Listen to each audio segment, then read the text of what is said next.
There is a truth that few people dare to say out loud. Not everyone who comes to you does so because they truly value you. Many arrive only for what they see in you, your gentleness, your ability to listen, the light that helps them forget the emptiness inside themselves for a moment. But that very light puts you in danger. Jung called this an unconscious ritual. When you shine, there will always be those who crawl out of the dark to warm themselves at your glow. The problem is, they never stop there. They want to make that light theirs, to cling, to feed, to fill the cracks in their own souls. Have you ever left a conversation seeing them brighter, while you felt emptier? Have you ever lain down at night with a heavy body and a racing heart, without knowing why you were so tired? That is not your imagination. It is proof that your inner light is being consumed piece by piece. And if you never notice, one day you will look in the mirror and not recognize who you are. Jung warned, the inner light, if not guarded, becomes food for the shadows. The danger is not in your sensitivity. The danger is in never learning how to keep your own energy safe. This video will show you what most empaths never dare admit, why you feel drained, where this cycle begins, and what you can do to reclaim what belongs to you. This is not just an explanation. It is a map, a way to step out of the loop of self-erasure and begin to exist for yourself again. If you see yourself in these words, stay until the end. And if this touches you, let this channel become the quiet reminder that your light deserves to be protected. You have become the place where others come to pour out their worries. At work, they find you after a tense meeting. Leave feeling lighter while you sit blankly in front of your screen. With friends, they unload their pain, laugh as if they've been freed, and you return home carrying a heavy mind. Even online, your inbox fills with long messages from people who rarely ask how you are. And you rarely say no, because a part of your unconscious has grown used to this role, like a switch stuck permanently on, never allowed to rest. The problem isn't kindness. The problem is that you've never stopped to ask, who gives me back my energy? You call silence compassion. You call giving love. But Jung warned, sometimes it is only self-erasure. Every time you let others take without keeping anything for yourself, you lose another piece of memory about who you are. You know in detail who is happy, who is hurting, but when you ask yourself, what do I want? The answer is faint, almost lost. The danger is that this pattern disguises itself as virtue. Outsiders praise you as empathetic, patient, and understanding, but only you know about the sleepless nights, the racing heart, the body stiff with tension. This is not a weakness. This is your body sounding the alarm. You are carrying emotions that were never yours to bear. This reflex began long ago. As a child, you learned that safety meant soothing others. Your eyes grew trained to scan every frown. Your ears tuned to every sigh. It was never innate. It was survival. And as you grew older, it became an unconscious habit, pulling you into the role of the balancer in every relationship. If you stay unaware, you will mistake it for your nature. But in truth, it is the inheritance of fear. And now that inheritance has turned into a burden, draining you piece by piece. The most dangerous part is not the people who come to you. It is the belief you keep, that to be loved, you must calm everything around you. Only when you dare to face that belief will you have the chance to step out of the cycle that has been quietly consuming your soul. Jung once said, "What you do not make conscious will return as destiny." And that is exactly what is happening. When you fail to see this mechanism, you live as if the script was written long ago. People come to you, you listen, they walk away lighter, and you are left drained. You keep repeating the cycle because the unconscious whispers that only this way can you hold on to love. But destiny will not change until you see a deeper truth. Real love never asks you to disappear. In Jung's framework, there is a figure called the wounded healer, the one who heals while carrying wounds of their own. They feel the pain of others because within them lies an unhealed wound. And because they have never truly faced their own shadow, they try to compensate by healing those outside. It gives them a sense of meaning, but at its core, it is avoidance. And in that moment, they become an empty vessel, always pouring out, never holding anything back for themselves. Empathy without boundaries, Jung warned, is no longer love. It becomes a dangerous identification. You dissolve into the pain of others and lose the shape of who you are. But here is the shift. Keeping something for yourself is not selfish. In fact, only when you keep, your giving becomes sustainable. A lamp that lets its oil be taken endlessly will burn out. But if it is replenished, it can shine steadily, illuminating both you and those who truly need it. The moment you understand this, you begin breaking the old script. You are no longer a victim of the unconscious. You become someone who chooses how to use your sensitivity. Jung called this individuation, the path of becoming yourself, not dissolving, not disappearing, but still deeply connected. And if you let this line echo inside you, empathy is only a burden when I abandon myself, then you have already stepped out of the old dream. In that moment, you know, to truly understand why you always feel drained after being with others, Jung would take you back to childhood, the place where this mechanism was first written into you. It did not appear by chance, and it is not because you were born weak. It is the result of years where survival meant observing others like a lifeline. If your parents were often anxious, angry, or locked in unreadable silence, you learned to scan every signal, the flicker in their eyes, the tension in their gestures, the pause in their voice. You became a living radar, stretched thin to predict what was coming. And in those moments, the unconscious recorded a core belief. If they are okay, then I am safe. As a child, that belief was a shield. It kept you from explosions, from punishment, from chaos. But as you grew, the shield became a prison. The unconscious did not recognize that you were older now, that you could protect yourself. It kept the old reflex alive. Soothe others to stay safe. And so you walked into life like a public well. Anyone thirsty could draw from you. You rarely dared to close the lid, because deep down you still believed your worth only existed when others were at peace. In Jung's analytic system, this is the archetype of the wounded healer. You carry a wound that has never healed, and instead of turning inward, you search for meaning in healing others. But the unconscious operates through compensation. The crack within you inevitably pulls in those who are cracked as well. And when the wounded healer meets the devourer, the archetype of the one who consumes, a dangerous loop forms. The other does not come to you out of love, but because they see in you the energy they lack. You open the door, driven by the unconscious hunger to be needed. And so the two are bound together, not by freedom, but by shadow. The image here is a cracked vessel. You believe you are exhausted because you give too much. But the deeper truth is this: the water leaks through the fracture you have never sealed.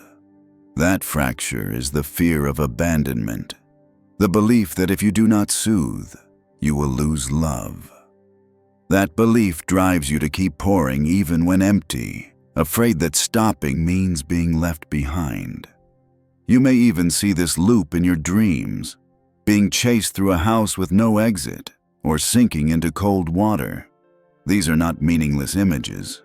They are the language of the unconscious, warning you that you are living inside the script of being consumed without realizing it.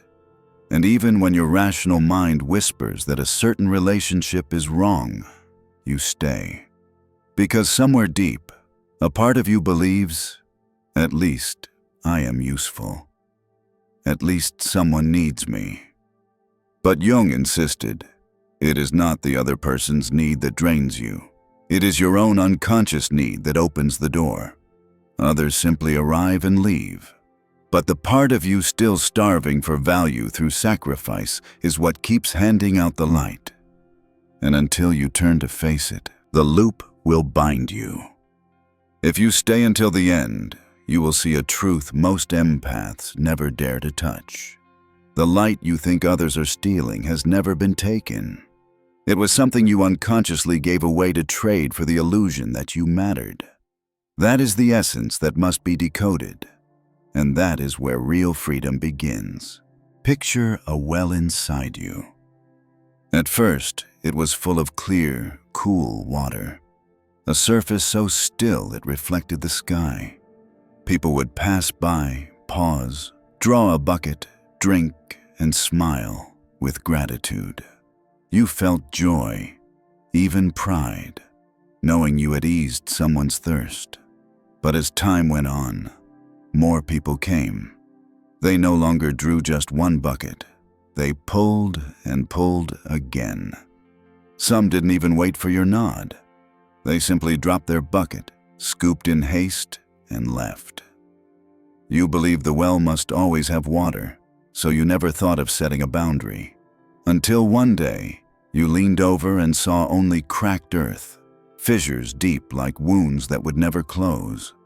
And in that moment, you shivered. The well did not empty on its own.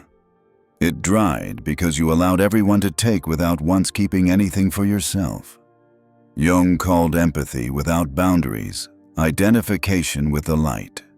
The well within you is that light, and it carries 3 truths you must remember. First, the well is pure but finite.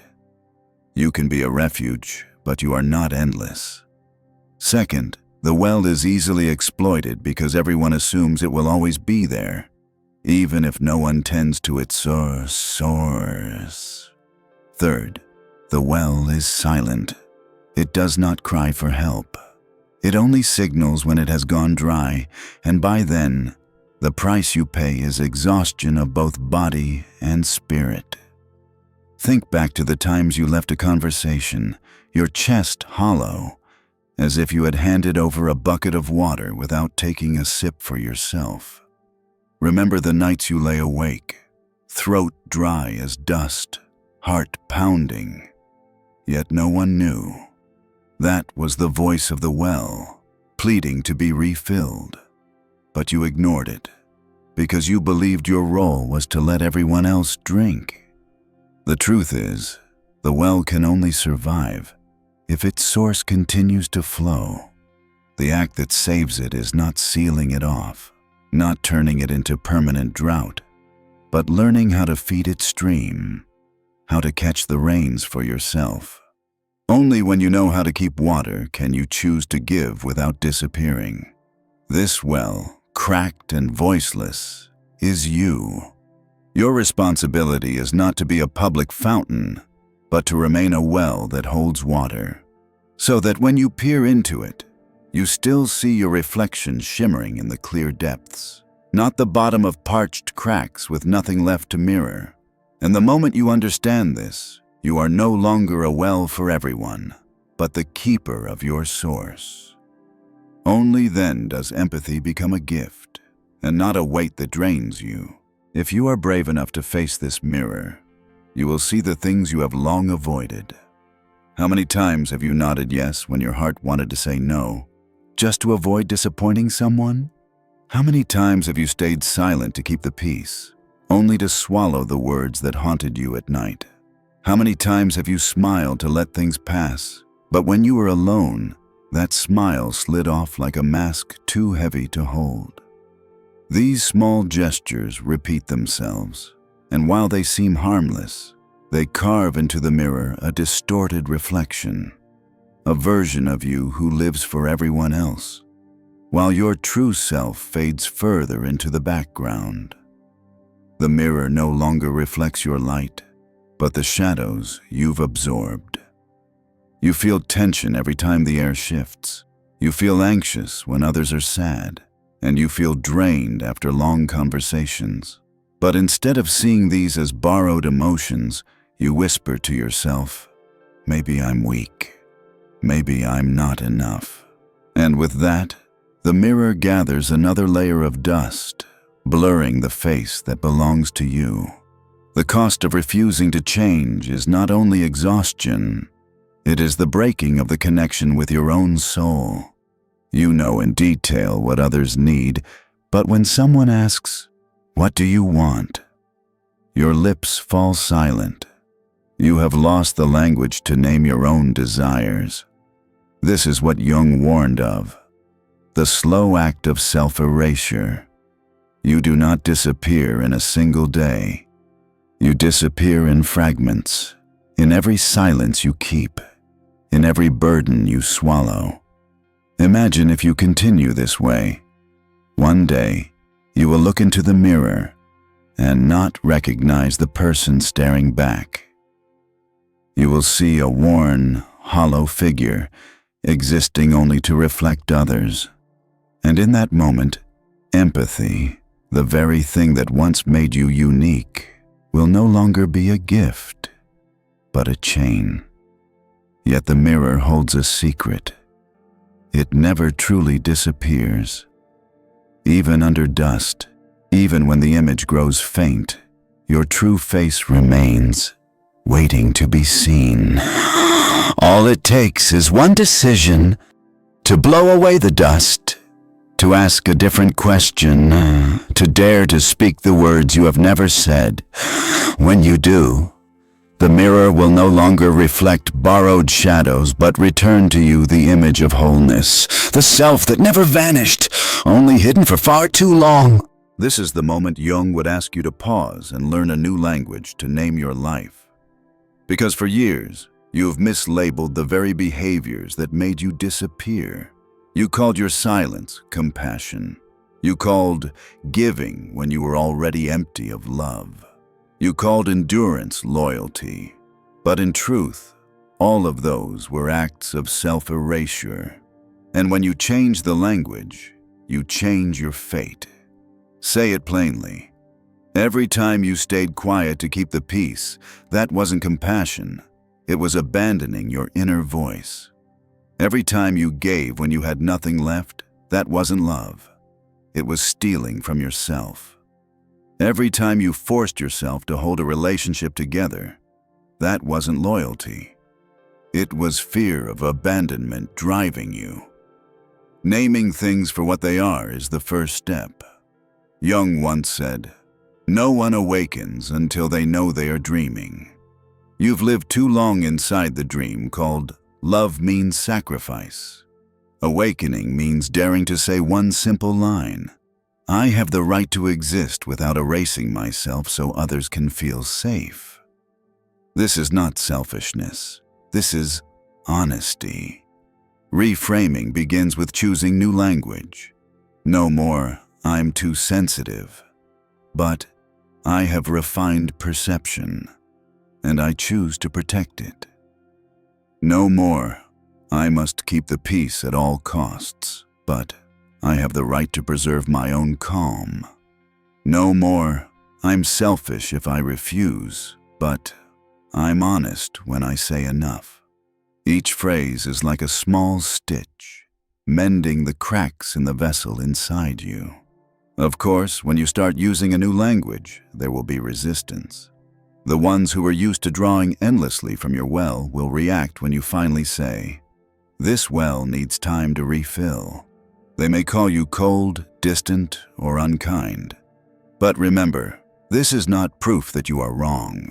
It is only proof that you are changing, and real change always carries discomfort at first. Maybe you're afraid that if you set boundaries, you'll lose connection. But ask yourself, what kind of connection survives only through your disappearance? Can that still be called love?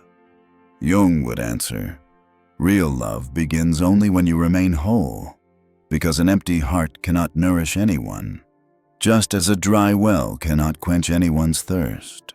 Let me whisper this to you. You are not selfish for holding on to your own light. You are only learning to guide yourself with it first. And once you do, that light shines differently, no longer a flame consumed by others, but a torch you hold firmly in your own hand. The moment you dare to say, I am no longer a public well, I am the keeper of my source, is the moment you leave the old script behind. You are no longer a spare battery, a cracked vessel. You are the steward of your light. And from here, your empathy becomes true strength, the kind that doesn't destroy you, but keeps you intact so you can connect. To keep the well inside you from running dry, you need small steps, gentle but powerful enough to rewire your unconscious habits. First, start listening to your body as if it were an alarm clock. Whenever your heart races, your shoulders tighten, or your head feels heavy after a conversation, don't dismiss it as normal. See it as the signal that the well is draining, and write it down. The moment you recognize it, you've already begun resetting your boundaries. Next, practice saying one short line. That's enough. I need to rest. You don't have to explain. You don't have to apologize. That sentence is how you place the lid back on the well, giving it time to refill. At first, it will feel awkward, but each time you do it, you are reclaiming your right to guard your own water. Another action. Choose a time in the day to catch your own rain. It might be 10 minutes of reading, jotting down a few lines of feeling, or simply sitting still and breathing. Think of it as drawing water for yourself. This isn't luxury.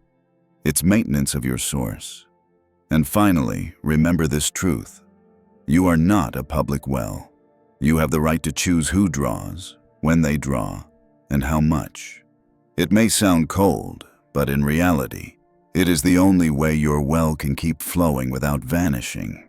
When you begin practicing these small rituals, you'll notice empathy is no longer a burden.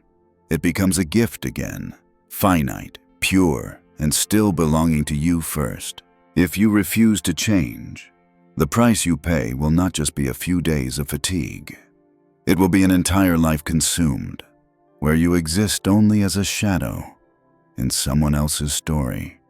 Imagine a well that has long since gone dry. Once, people stopped by, praising the coolness of its water. But when the water disappeared, so did they. No one returns to a dry well, and you are left with cracked earth and silence. This is the merciless script you face if you continue. When you are empty, they will leave, and you will lose both them and yourself. The consequence doesn't stop at loneliness. It hardens into numbness. You begin to believe kindness only brings misfortune, that empathy itself was a mistake.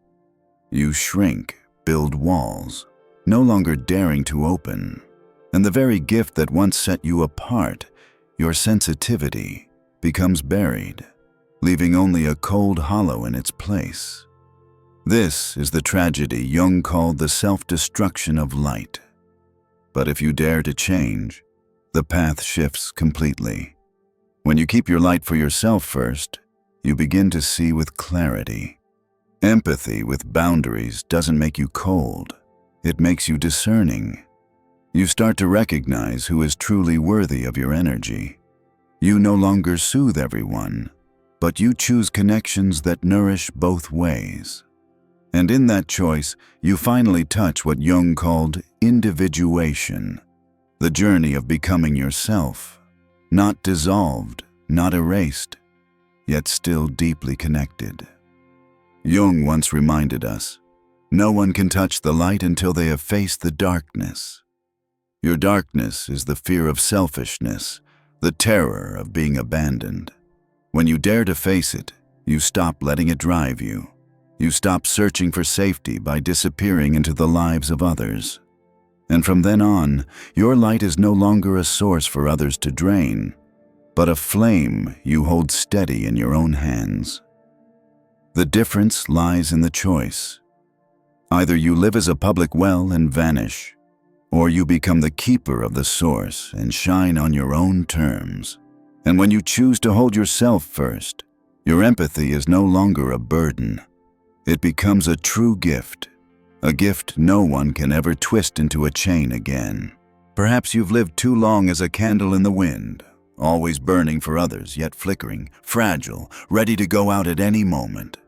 But try, just once, to cup your hands around that flame, not letting anyone touch it. You'll see the candle does not fade. It steadies. It burns quietly, warm enough to hold you before it lights the way for anyone else. That is not selfishness. That is the light returning to its rightful keeper. Jung called this the return to the self, the moment you stop existing as a reflection and begin to appear as a whole being. You are not cut off from the world, but you are no longer dissolving inside it either. You hold your light as something of your own, not as public property. And from there, you finally choose who is truly worthy to step into its glow. This video cannot erase the years you lived as a dry well or a borrowed battery, but it can leave you with one reminder. Your light has never been lost. It has only been waiting for the courage to cross your boundaries. And once you place them, you are not only intact for yourself, but your presence finally has the power to heal. Before you leave, try something small. Sit still for 1 minute and whisper to yourself, "This light is mine." That simple phrase could be the latch you've just placed back on the house of your soul. And behind that closed door, there is still another depth waiting for you. A path that only reveals itself when you are bright enough for yourself to dare step in.